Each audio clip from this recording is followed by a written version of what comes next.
තවත් අලුත් වීඩියෝ එකකට එකතු වෙලා ඉන්නවා. අද ඔයගලට මම කියලා දෙන්න මම කොහොමද මගේ ඩිසිප්ලින් හදාගත්තේ and මොකද්ද මේ හරියටම ඩිසිප්ලින් කියලා කියන්නේ. මම කලින්ම ගොඩාක් මගෙන් අහපු ප්‍රශ්න තමයි කොහොමද මේ ඩිසිප්ලින් කියන එක හදාගන්නේ. මොකද්ද මේකට තියෙන රහස?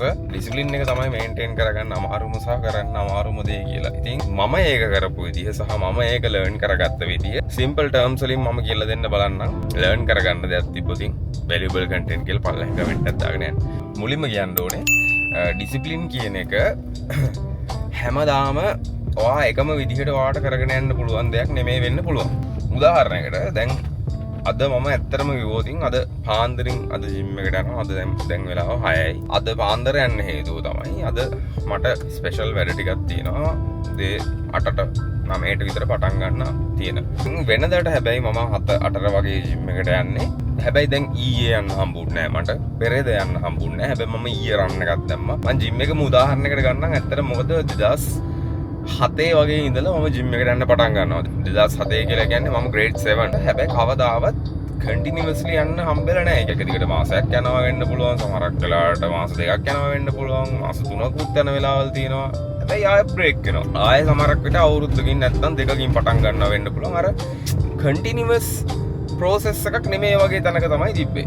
එතකොට ඒක මට ගොඩාක් කලින් තිබ්බේ. ඒක ඇත්තටම කිව්වොත් මෑත කාලිනව තිබ්බේ. ඒ කියන්නේ ගිය අවුරුද්ද නම් ඇත්තටම මම ගෝල් එකක් විදිහට මම ජිම් එකට ගියා. එක මාසයක් ඇතුළත කිලෝ 15ක් අඩු කරා. ඒ කියන්නේ මම කිලෝ 98කට විතර ඉඳලා එකපාරම කිලෝ 79කට විතර වගේ අඩු කරා. මාව ආයෙ අර back to normal routine අර මම කිව්වේ circle එක කැඩුණාට පස්සේ ආයෙ මාස ගාණක් ඔන්න ඔහම නොගින් ඉන්න සිද්ධ වුණා. මේ උනේ 2025 ජනවාරි වල. මම ආයෙ ජිම් එකට එන්න ආයෙ ඔළුව හදාගෙන කියන්නේ ආයෙ ජිම් එකට එන්න මම ආයෙ පටන් ගන්නෙ නොවැම්බර් වල. ජිම් එකට ගිහිල්ලා නැහැ මම ආයෙ ජනවාරි ඉඳන් නොවැම්බර් වෙනකම්. එතකොට මම ඔන්න ඔතනදී හිතුවා ඇයි මට මේක කන්ටිනියස්ලි කරන්න බැරි? ඒ කියන්නේ වෙන මිනිස්සු ඒක ලයිෆ් ස්ටයිල් එකක් විදිහට බිල්ඩ් කරගන්නකොට ඇයි මට ඒක මොකද්ද හේතුව මේක මට බ්‍රේක් වෙන සහ මම මේක බිල්ඩ් කරගන්න නම් මම මොනවද කරන්න ඕනි කියලා. එතකොට තමයි මම Atomic Habits කියන පොත කියවන්න පටන් ගත්තේ. ඔයගොල්ලෝ කලින් එපිසෝඩ් එක බලුවා නම් මම හැබිට් එකක් කොහොමද හදාගන්නේ කියන එක මම ඒකත් සිම්පල් ටර්ම්ස් වලින් මම කියලා දෙන්න බලනවා. ඒකෙත් ගොඩක් කට්ටිය ගොඩක් දේවල් ඉගෙන ගන්න මට කමෙන්ට් කරා. පර්සනලි කෝල් කරලා කිව්වා.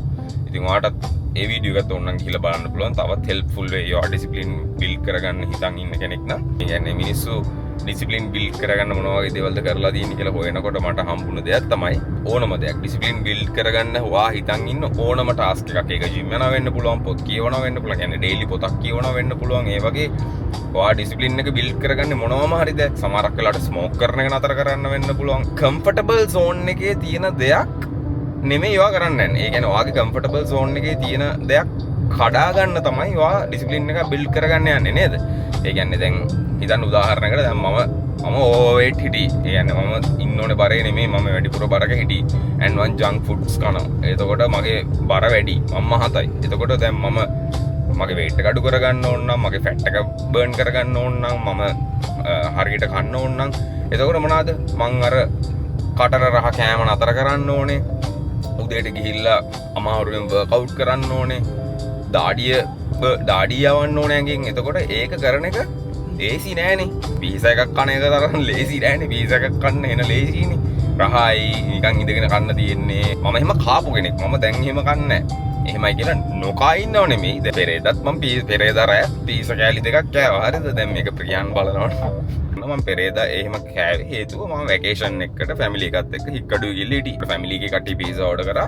හරි මාත් ඉතින් පීසා කෑවා. හැබැයි දැන් අද දවස මගේ කන්ට්‍රෝල් එකේ තියෙනකොට මට අවශ්‍ය කෑම ටික හදා ගන්න පුළුවන්. අවශ්‍ය කෑම ටික ගන්න පුළුවන්. පොයින්ට් එක තමයි ඔය දේවල් දැන් තාමත් මම අර අවශ්‍යම අර පීක් පොයින්ට් එකට ආවේ නැහැ. ඔන්න ඔයා පයින් ජිම් එකට යන කෙනෙක් අපි නම් හිතුව. ඔන්න අද වහිනවා.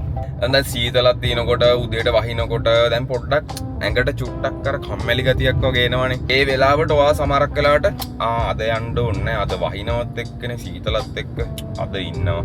ඔය වගේ එක්ස්කියුසස් ඔයාලට ඕන තරම් හැදෙන්න පුළුවන්. ඔය මං කිව්වේ සරල ලේසියෙන් මට වුණත් හිතෙන දෙයක්. හරි. හැබැයි ඒ වගේ වෙලාවල්වලදී දැන් ඌට වඩා එක්ස්කියුසස් ඌට වඩා ගොඩක් උඩින් එන තද එක්ස්කියුසස් වාට සෙට් වෙන්න පුළුවන්. තව උදාහරණයක් ගමුකෝ. දැන් ජිම් විතරක් ගන්නද? දැන් ඔයා ස්මෝක් කරන කෙනෙක් කියලා හිතමු. ස්මෝක් කරන එක නතර කරන්න එක ඒකවා ඩිස්ප්ලින් එකෙන් කරන්න ඕන වැඩන්නේ සෙල්ෆ් ඩිසිප්ලින් හදා ගන්න ඕනේ. එතකොට ඔයා දැන් හරි ස්මෝක් කරන්න නැතුවම ඉන්නවා කියලා හිතමුකෝ හරි.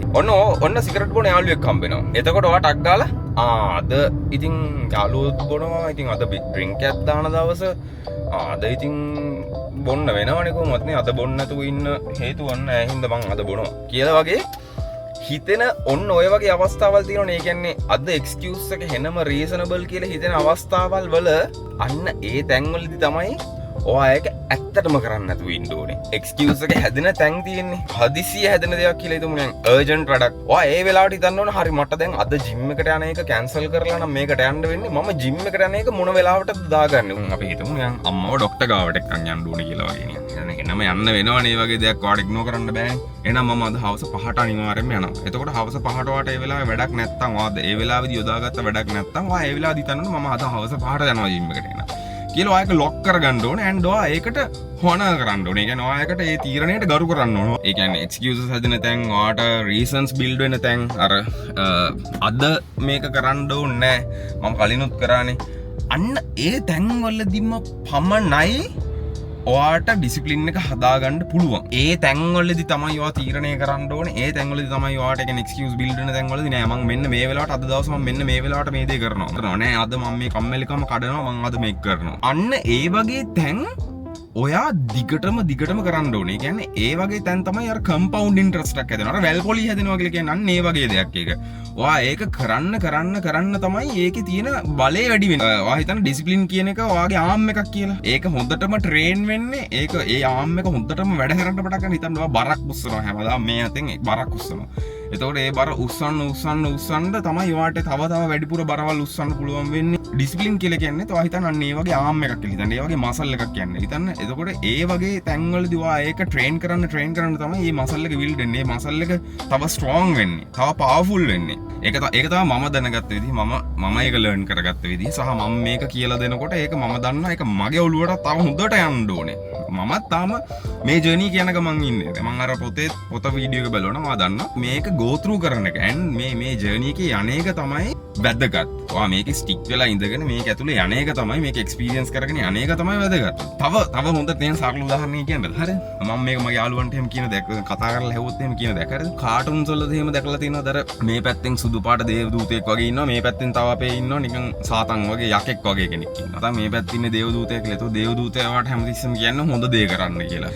මෙයා ඉඳන් කියනවා මේ අද අවුලන්නේ අද මේක කරන්න. ඔයා හිතන්න ඔයාගේ ලයිෆ් එකේ ස්ටීරින් වීල් එකක් ඔයාගේ කන්ට්‍රෝල් එකේ තියෙන ඔයාගේ ස්ටීරින් වීල් එක. එතකොට ඔයා හිතන්න ඔය ස්ටීරින් වීල් එක වැඩිපුර දෙන්නේ දේවදූතයටද නැත්තම් සාතන්ටද කියලා. ඒක නිකන් වෝටින් සිස්ටම් එකක් වගේ. අර පොතෙත් තියෙනවා ඒ දේ. හරිද? ඒක මම හිතන්නේ පොතක වීඩියෝ එකෙත් ඒක කියනවා. අර ආම් එකක් වගේ. ඒ කියන්නේ අර ආම් එකේ මසල් එක බිල්ඩ් කරනවා වගේ. ඔයා වැඩිපුර ස්ටීරින් වීල් එක දෙන්නේ ඔයාගේ ජීවිතේ තීරණ ගන්න අර දේවදූතයටද නැත්තම් අර සාතන්ටද? මාසයක් ඇතුළත තීරණ 30ක් ගත්තොත් ඒ තීරණ 30 ඇතුලේ ඔයා වැඩිපුර තීරණේ ගන්න දීලා තින්නේ අර සාතන්ටද නැත්තම් අර දේවදූතයටද කියන එකත් එක්ක තීරණය වෙනවා ඔයාගේ ඩිසිප්ලින් එක හොඳ පැත්තරද බිල්ඩ් වෙන්නේ නරක පැත්තරද බිල්ඩ් වෙන්නේ කියන එක. එතකොට ඔයා නිකන් පොඩි රිෆ්ලෙක්ෂන් එකක් කරන් බලන්න හරි පහුගිය දවස් 30 ඇතුළත ඔයා වැඩිපුර තීරණ ගන්න දීලා තින්නේ කාටද කියලා ස්ටීරින් වීල් එක. හරිද?